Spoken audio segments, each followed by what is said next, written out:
출애굽기 40장 34절부터 38절 말씀 마음을 집중하시고 함께 읽어보십니다. 구름이 회막에 덮이고 여호와의 영광이 성막에 충만하매 모세가 회막에 들어갈 수 없었으니 이는 구름이 회막 위에 덮이고 여호와의 영광이 성막에 충만함이었으며 구름이 성막 위에서 떠오를 때에는 이스라엘 자손이 그 모든 행진하는 길에 앞으로 나아갔고 구름이 떠오르지 않을 때에는 떠오르는 날까지 나아가지 아니하였으며 낮에는 여호와의 구름이 성막 위에 있고 밤에는 불이 그 구름 가운데 있음을 이스라엘의 온 족속이 그 모든 행진하는 길에서 그들의 눈으로 보았더라. 아멘. 마침내 출애굽기 이제 마지막 시간인데요. 이 출애굽기 이 끝부분에서 이제 그간 묵상했던 것은 성막을 하나님께서 명령하신 대로 잘 이제 지었고 또 일체의 그 안에 들어가는 성물들 그리고 제사장들이 입는 옷 모든 것을 다 구비했고 완비했죠. 그리고 마침내 이 40장은 그 모든 것을 절차에 따라서 배치하게 되고 또 하나님 앞에 성별하여 봉헌하는 그 봉헌식에 관한 말씀의 내용입니다. 네, 이 시점으로 보면 출애굽한 지 꼭 1년이 되었고 그들이 시내산 앞에서 시내산 광야에서 한 10여 개월 동안의 그 모든 과정을 잘 수행한 것입니다. 여기 이제 봉헌식은 그 다음에 그러니까 둘째 해가 되죠. 전체 40년 출애굽 여정 중에서 두 번째 해가 되는 정월 초하루에 이 봉헌식을 하게 되고요. 그 모든 것을 마칠 때는 오늘 읽은 말씀처럼 오늘 여기 계속 반복되는 말씀이 구름이 그 회막을 완전히 덮은 거예요. 그래서 오늘 말씀 제목을 구름 그리고 괄호에 넣기는 구름을 영어로 클라우드라고 하거든요. 왜 클라우드라는 말을 굳이 썼는가 하면 요즘 이 정보화 사회 인터넷 용어로도 클라우드라는 용어를 참 많이 씁니다. 그런데 공교롭게도 성경의 이 하나님의 임재를 상징하는 구름, 그런데 오늘날 이 인터넷 용어에서 아주 많이 사용되는 클라우드, 그것도 구름이라는 뜻이에요. 이것이 이 마지막 때 어떤 연관성을 지닐까 저는 좀 궁금하기도 해요. 그래서 일부러 이 구름 또는 영어로는 똑같이 클라우드, 또 인터넷 용어로도 또 젊은 세대들은 더 많이 쓰는 일상 용어가 됐는데 거기에 주목하면서 이 말씀을 좀 묵상하면 좋겠다, 그런 의도에서 그렇게 제목을 정했습니다. 자, 34절 보시면 이 모든 봉헌식을 마칠 때 구름이 회막에 덮이고 여호와의 영광이 성막에 충만하였다. 또 35절도 또 강조하는 거예요. 모세가 회막에 들어갈 수 없었는데 그 까닭은 구름이 회막 위에 덮이고 여호와의 영광이 성막에 충만함이었다.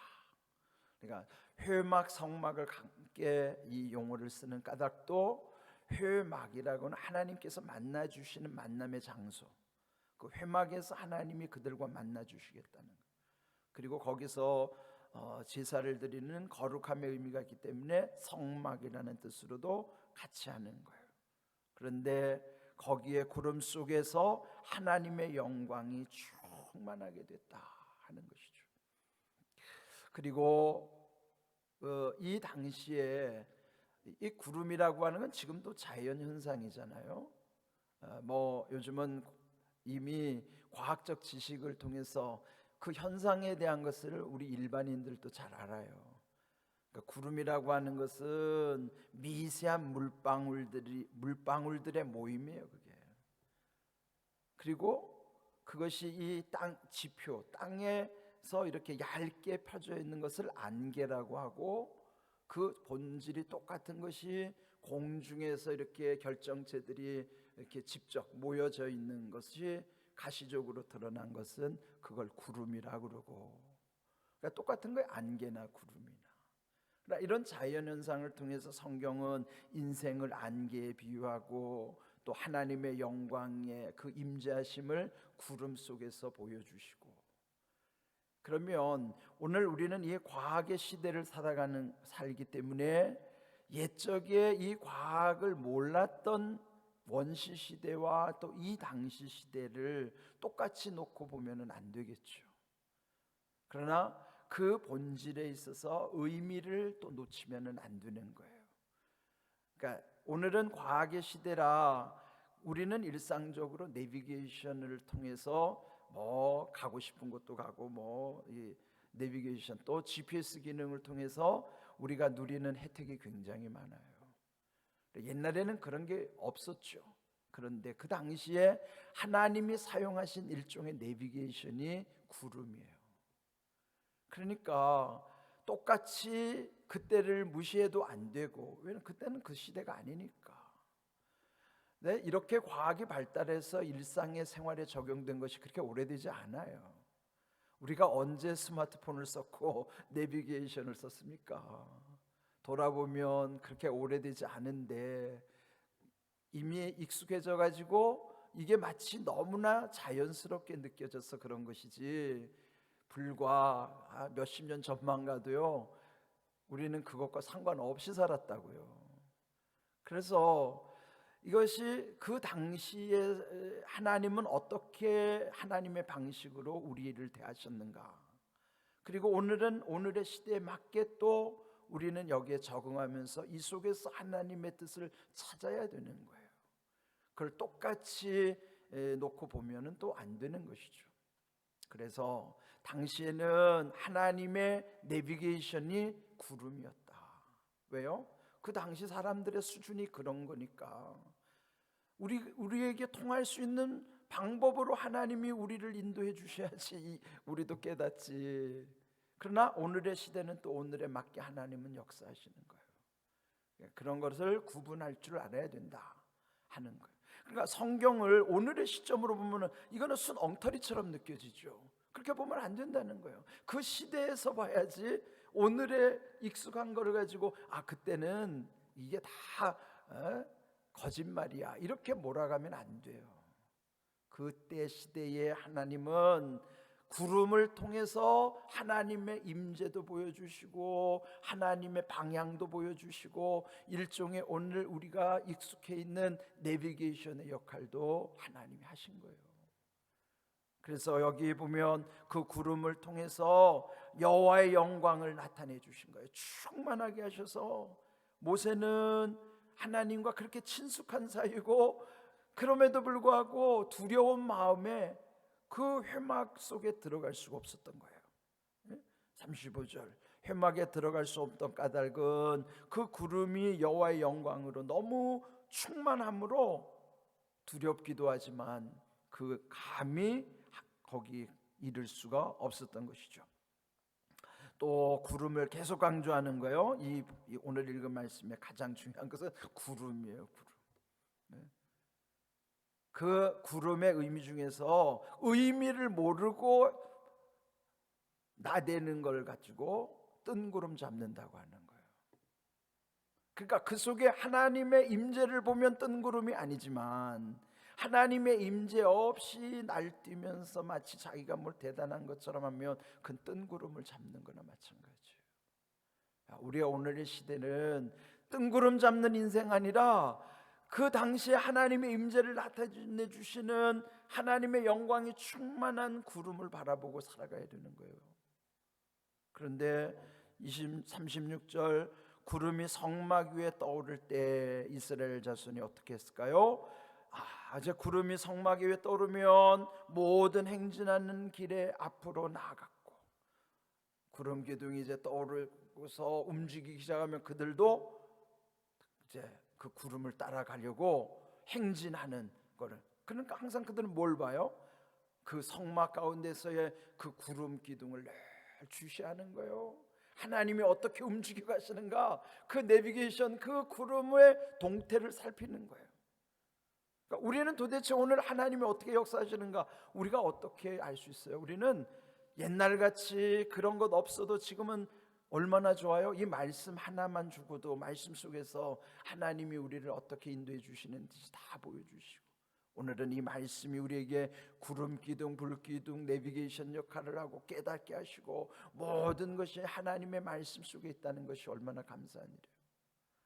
그리고 그 다음에 또 37절에도 구름이 나오죠. 구름이 떠오르지 않을 때는, 구름이 있기는 한데 이것이 이제 떠오르지 않을 때는 떠오른 날까지 나아가지 아니하였으면 뭐에 기다릴 줄을 아는 거예요. 그러니까 그 구름이 머물러 있을 때와 그게 갑자기 쭉 떠오르기 시작하면 그들이 벌써 삶이 달라지는 거예요.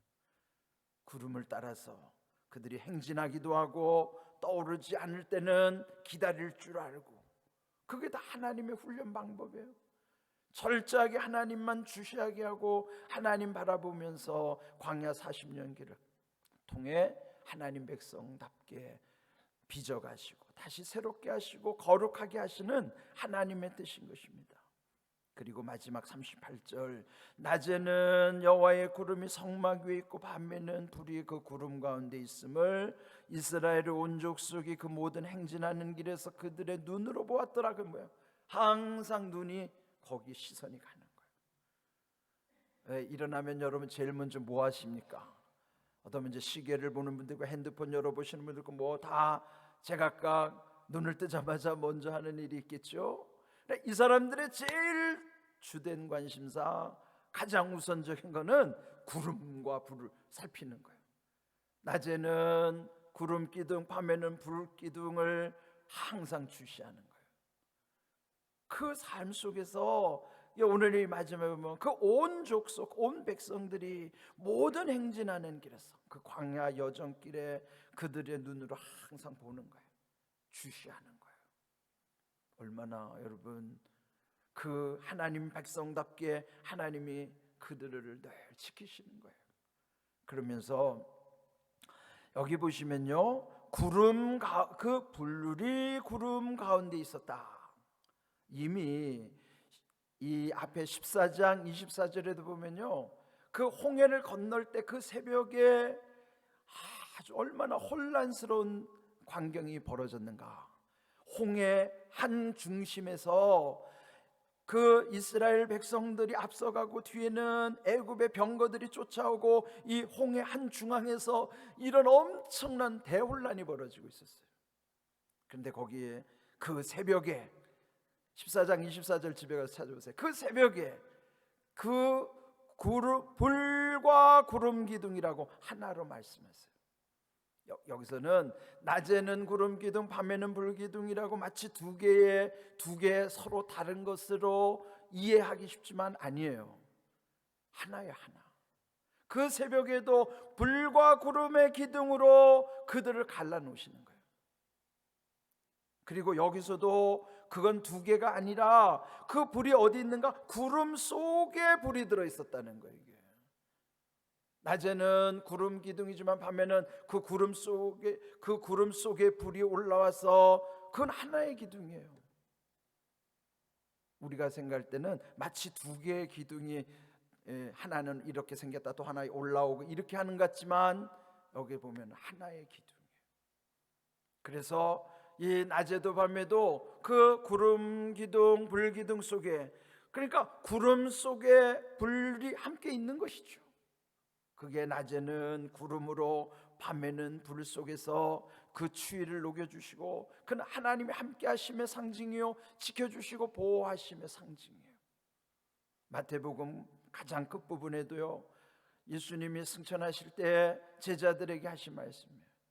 마태복음 28장 20절 마지막 뭐라고 말씀했어요? 볼지어다 내가 세상 끝날까지 너희와 항상 함께 있으리라. 거기 보면 세상 끝날까지 너희와 항상 함께 있으리라. 이 얼마나 큰 위로의 말씀입니까?